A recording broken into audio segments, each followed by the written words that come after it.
괴롭힘을 호소하다 극단적 선택을 한 농협 직원의 유족 이진 씨와 얘기 나눴습니다. 오늘 말씀 고맙습니다. 네, 감사합니다.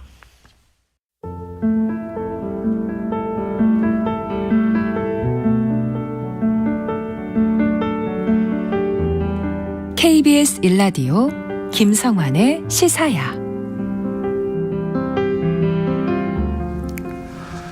복잡한 정책부터 실물 경제와 투자까지 눈여겨봐야 할 경제 이슈 깊이 있게 살펴보는 시간입니다. 경제읽기 경향신문 박병률 경제부장 전화로 만나보겠습니다. 부장님 안녕하세요. 네, 안녕하세요. 네, 윤석열 대통령의 아랍에미리트 방문으로 제2의 중동 붐이 오는 것 아니냐 이런 기대가 좀 커지고 있는 상황인데요.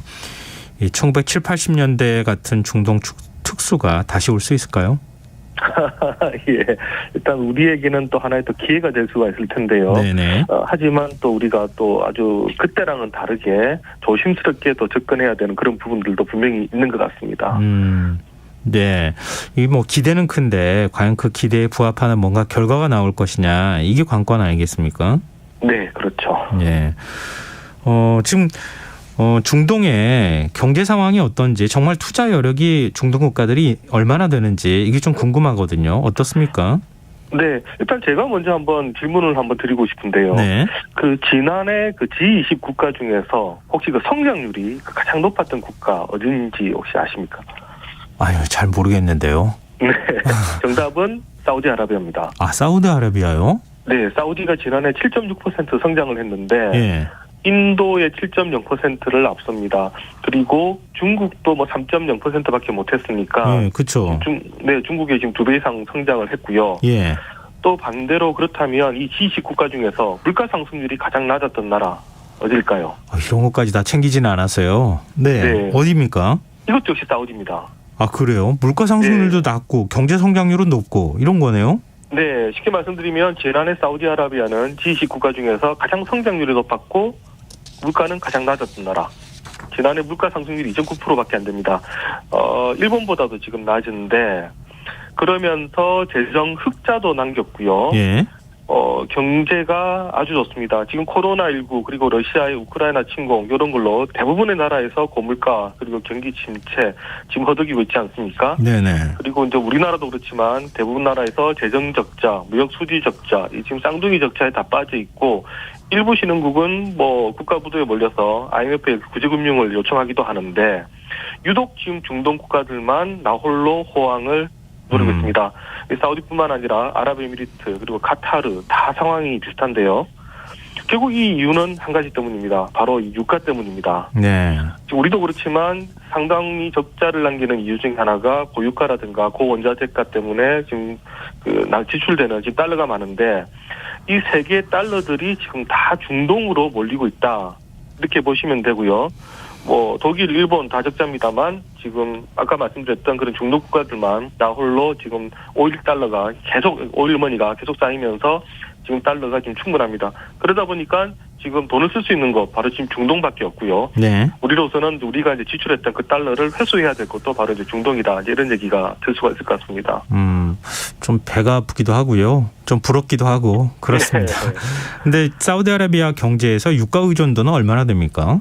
네, 보니까 지금 GDP의 40% 이게 지금 석유 개발과 판매, 정제에서 나오고요. 예. 그리고 재정 수입의 경우는 무려 75%가 원유 수출에서 나옵니다.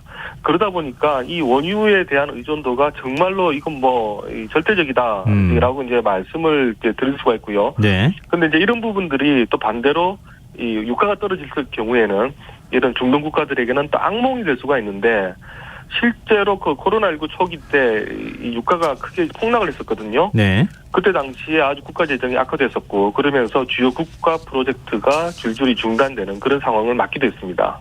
기름값이 오르면은 경제 상황이 확 좋아졌다가 기름값이 좀 떨어지면 경제가 확 안 좋아졌다가 지금 좀 널뛰게 하듯 한다 이렇게 또 볼 수 있을 것 같은데요. 어찌됐든 간에 지금은 굉장히 돈을 많이 갖고 있는 상황이다. 이런 얘기가 되는데 지난번에 이제 사우디아라비아도 그렇지만 이번에 아랍에미리트까지 또 다른 중동 국가도 마찬가지일 것 같은데요. 우리나라에 투자하겠다고 하는 금액이 총 얼마쯤 됩니까? 네, 일단 크게 보면 현재 그 아랍에미리트 그리고 사우디아라비아, 카타르 이 세 나라 정도가 지금 눈길을 끄는데요. 예. 아랍에미리트 경우는 최근에 그 국빈 방문한 윤석열 대통령에게 300억 달러, 그러니까 우리 돈으로 약 한 37조 원 정도 투자하겠다 이렇게 약속을 하면서 48건의 MOU를 맺었습니다. 네. 그리고 이제 사우디의 경우는 지난해 11월에 그때 당시에 그 빈살만 왕세자가 우리나라를 방문했었는데 네. 그때 290억 달러, 그러니까 여기도 약 한 36조 원 정도 투자를 하겠다 이러면서 MOU 26건을 맺었었고요.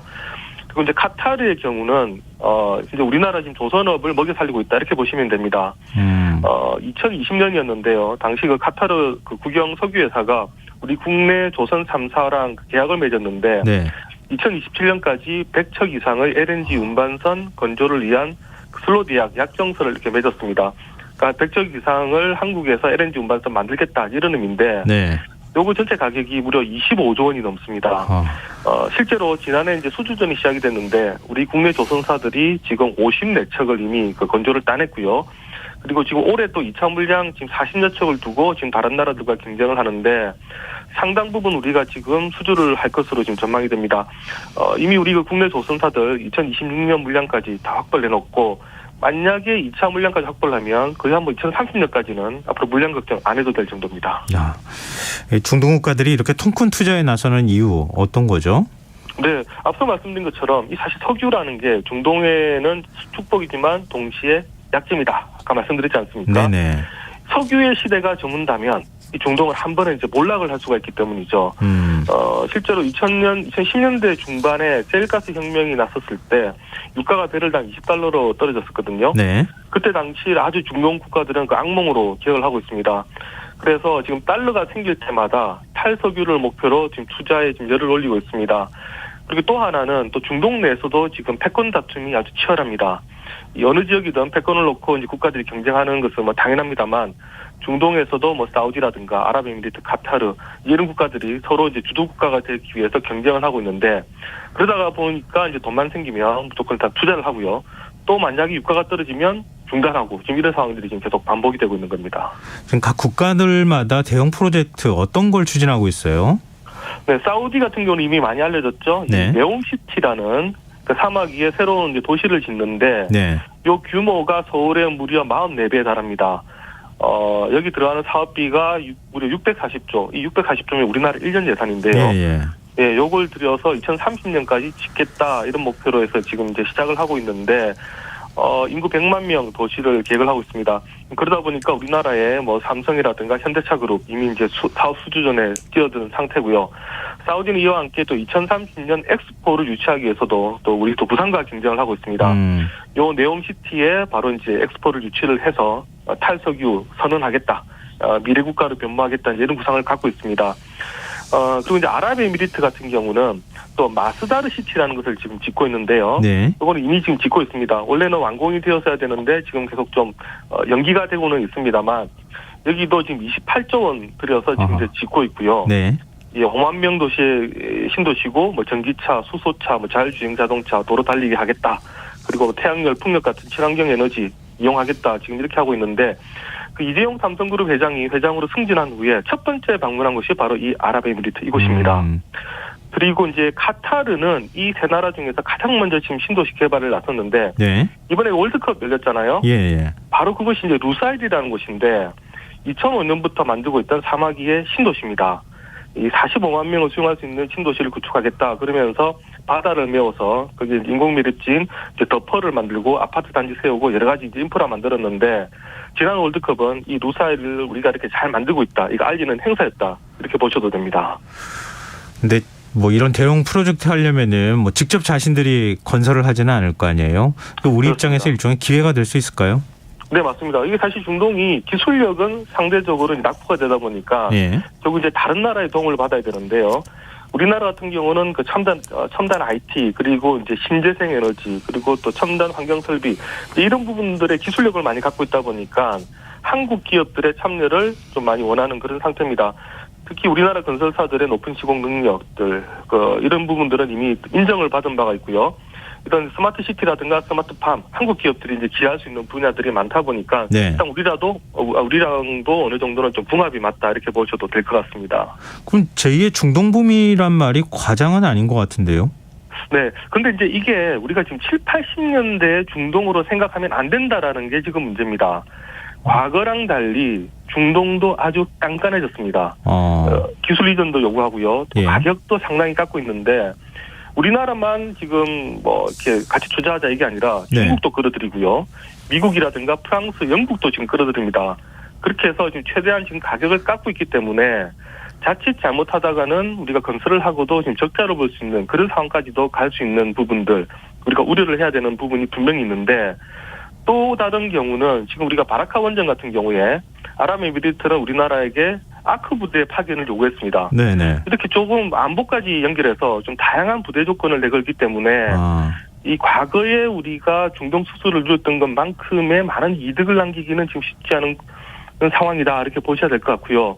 그리고 지금 사우디라든가 아랍에미리트가 대규모 투자를 약속한 거는 사실입니다만 네. 이게 지금 이제 MOU거든요. 예. 그러니까 지금 어디에 어떻게 투자할지 정하지 않은 구두 약속인데 차후의 협상에 따라서 중국이라든가 다른 나라랑 계속해서 아마 경쟁을 붙일 겁니다. 그러다 보니까 우리가 지금 정신을 좀 바짝 차려야 된다 이런 얘기들이 나오고요. 실제로 아까 제가 카타르 같은 경우에 우리가 예. 지금 2차 물량을 두고 지금 수주전에 들어간다고 하는데 이거 자칫 잘못하면 과거 가격으로 그러니까 지금 인상된 가격으로 우리가 선박을 건조하지 못하면 오히려 손해를 볼 수 있다. 이런 우려가 나와가지고 지금 가격 협상을 벌이고 있거든요. 예. 이런 부분들도 우리가 아주 지금 잘해야 되는 지금 그런 상황이 있습니다. 그리고 이제 또 하나는 이렇게 또 협상이 잘 돼가다가도 이 중동도 정세가 지금 복잡하다라는 부분 네. 우리가 또 반드시 생각을 해야 되는데요. 중동은 우리랑 정서가 다르고 또 정세가 좀 복잡하기 때문에 이거 어떻게 하다 보면 정치적인 문제에 또 우리가 개입이 될 수가 있습니다. 네. 특히 뭐 시아파, 수니파 이렇게 나뉘고 이 또 시아파와 수니파 사이에서도 누가 지금 정치 세력이냐에 따라서 또 친소가 나뉘는 아주 이런 복잡한 구성입니다. 예를 들어서 지금 사우디랑 아랍에미리트는 우방입니다만 또 카타르와는 또 사이가 안 좋습니다. 예. 한때 단교까지 했었고요. 이 카타르는 이란을 지금 돕고 있기 때문인데 또 이런 부분들 우리가 또 잘 생각하지 않으면 실컷 MOU 잘해놓고 나중에 또 좋은 성과를 못 거둘 수도 있습니다. 우리 외교적 노력이 굉장히 중요하다고 볼 수 있는데 윤석열 대통령 이란 관련 발언 이 경제적 파장은 없겠습니까? 네, 지금 이란이 지금 상당히 이제 불쾌하게 여긴다 이제라는 얘기가 나오고 있는데요. 예. 사실 지금은 이란이 국제사회 제재를 받다 보니까 우리랑 교류가 좀 적습니다만 우리가 이제 그 한때 이란으로부터 지금 많은 원유를 수입하기도 했었고요. 네. 또 이란과 우리나라의 관계가 상당히 좋습니다. 우리 뭐 서울에 테헤란도 있고 또 테헤란에는 서울로가 있을 정도로 우리가 지금 친분 관계가 괜찮았는데 네. 또 지금 보니까 지금 이란 같은 경우는 그 쿠시나메라는 그 서사시가 있는데요. 여기에 보니까 그 과거에 그 이란 사람들이 신라에 왔었다. 또 이런 또 내용들이 있는 모양입니다. 네. 그래서 이란이 상당히 한국을 좋아하는 중동 국가 중에 한 나라고요. 그래서 지금 뭐 대장금부터 K 컨텐츠, 최신 그 K 컨텐츠까지 중동 어느 국가보다 한국을 좋아하는 것으로 알려져 있는데 지난번 우리 이태원 참사 때도 그때 당시에 이제 사망했던 이란인이 우리 그 5명이나 됐었거든요. 네네. 이런 그 양국 간의 친분 생각을 하면 좀 복잡한 중동 정세는 가급적 우리가 좀 개입하지 않는 게 좋지 않을까 좀 이런 생각이 듭니다. 네. 아니 기회는 많이 열려 있는데 우리한테만 다 줄 것 같지는 않고 여러 나라하고 경쟁 붙이는데 우리가 약간 좀 등을 돌리게 된다고 하면 여러 가지 파장이 뒤따를 수 있다. 이 말을 좀 정부 쪽에서 귀담아 들었으면 좋겠습니다. 자, 경제일기 지금까지 경향신문 박병률 경제부장이었습니다. 오늘 말씀 고맙습니다. 네, 감사합니다. KBS 1라디오 김성환의 시사 1부 순서 여기서 마무리하겠습니다. 2부에서는 사건, 사고 뉴스 등을 살펴보는 밤참 뉴스 무엇이든 보러 가세요 순서가 기다리고 있습니다. 전 11시 정각 2부에 다시 오겠습니다.